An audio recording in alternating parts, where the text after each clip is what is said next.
Israel और Gaza का संघर्ष कोई नया नहीं है, बल्कि कई दशकों से चलता चला आ रहा है। मगर पिछले 2 सालों में ये हालात और भी ज़्यादा बिगड़ गए हैं। 7 अक्टूबर 2023 को सब कुछ बदल गया।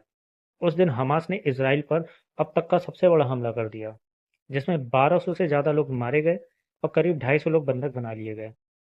इसराइल की तरफ से जवाब भी बेहद सख्त आया। गाज़ा पर जबरदस्त सैन्य कार्रवाई शुरू कर दी गई। कुछ ही महीनों में गाज़ा में तबाही का मंजर हो गया।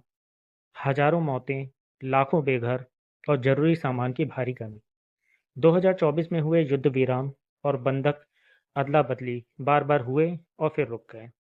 हालात बिगड़ते गए, जबकि इजराइल में नेतन्याहू पर बंधकों से ज़्यादा सैन्य जीत को प्राथमिकता देने के आरोप लगने लगे।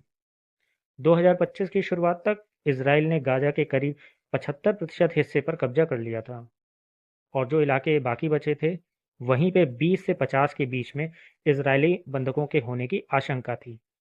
इसी वजह से अब तक उन इलाकों में इजरायली सेना ने कोई बड़ा ऑपरेशन नहीं चलाया। लेकिन अब प्रधानमंत्री नेतन्याहू ने साफ कर दिया है, चाहे जो भी हो, गाजा पर पूरी तरह से कब्जा किया जाएगा, बंधकों वाले इलाकों में भी क्यों ना हो। इतना ही नहीं, खबरें हैं कि नेतन्याहू ने सेना प्रमुख से भी कह दिया है, अगर आप इस फैसले से सहमत नहीं हैं, तो इस्तीफा दे दीजिए।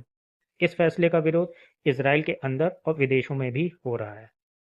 बंधकों के परिवार डर गए हैं कि इससे उनके अपनों की जान खतरे में पड़ सकती है।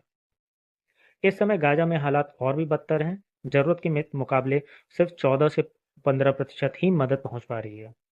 युद्ध शुरू होने से लेकर अभी तक गाजा में 62,700 से अधिक लोग मारे जा चुके हैं। इन 2 सालों में यह संघर्ष बेहद निर्णायक मोड़ पे पहुंच चुका है।